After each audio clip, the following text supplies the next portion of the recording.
Le pergélisol est un sol dont la température se maintient en dessous de 0 degré pendant plus de 2 ans consécutifs. Représentant 20% de la surface des terres émergées, principalement en Sibérie et en Alaska, le pergélisol est victime du réchauffement climatique. Normalement, seule la couche de terre supérieure dégèle en été et permet le développement de la végétation. Or aujourd'hui, du fait du réchauffement, un dégel partiel des couches profondes est en cours. Une zone plus étendue que la France et l'Allemagne est en train de fondre pour la première fois depuis 11 000 ans. Ce dégel présente de nombreux inconvénients pour les populations locales. Affaissement de terrain, effondrement de bâtiments, rupture d'oléoducs, déformation de routes. Il modifie le système hydrique de ces zones constituées de tourbières, de lacs et de fleuves.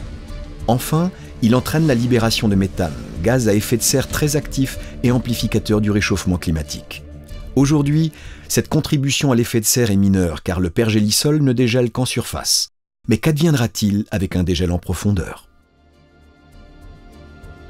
Dans le nord du bassin de l'Ob, en Sibérie occidentale, des expériences franco-russes sont menées en couplant des mesures in situ et des observations altimétriques par le satellite Saral.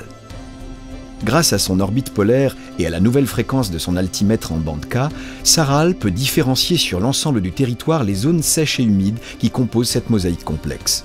Il s'agit d'une nouvelle application de l'altimétrie, qui deviendra de plus en plus essentielle au suivi et à la quantification de la fonte du pergélisol dans le contexte du réchauffement climatique.